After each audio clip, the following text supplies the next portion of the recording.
Aminah, karya W.S. Rendra. Adalah perempuan jalan di pematang ketika jatuh senjakala. Sawah muda, angin muda, tapi langkahnya sangat kontainya. Sebentar nanti bila kakinya yang beralas sandal itu menginjak pelataran rumahnya, tentu hari belum gelap terlalu. Ibunya yang tua akan menatapnya, dan dua batang kali kecil akan menjalar dari matanya.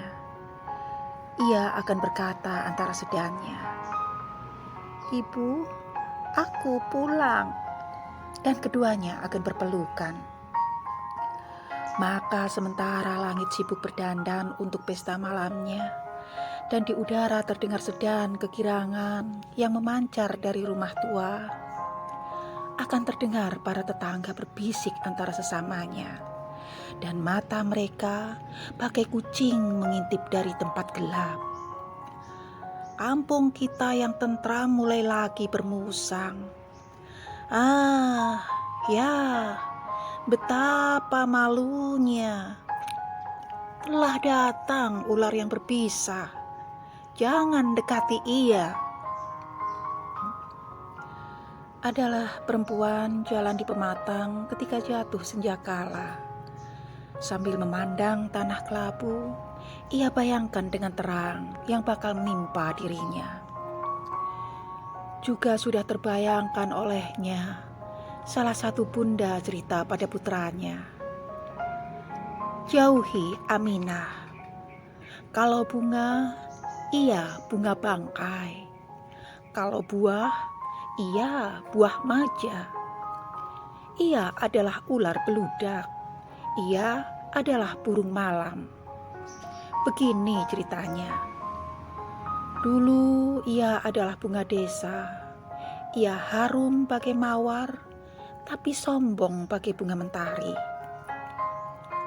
Bila mandi di kali, ia adalah ikan yang indah.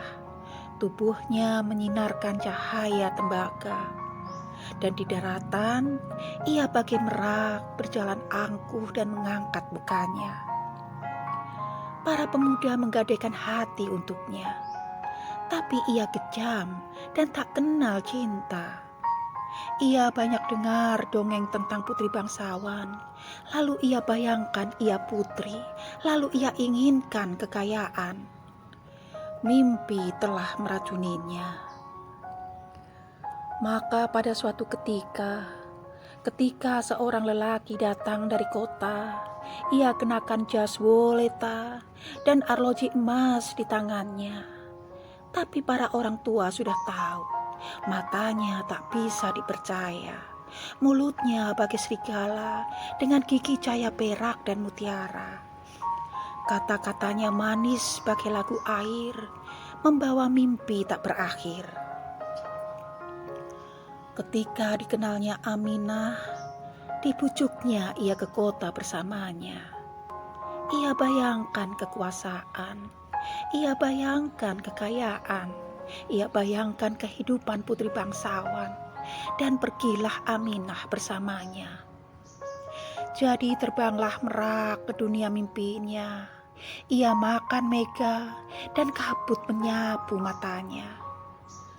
Dan semua orang tua yang cendekia sudah tahu, sejak sebermula sudah salah jalannya.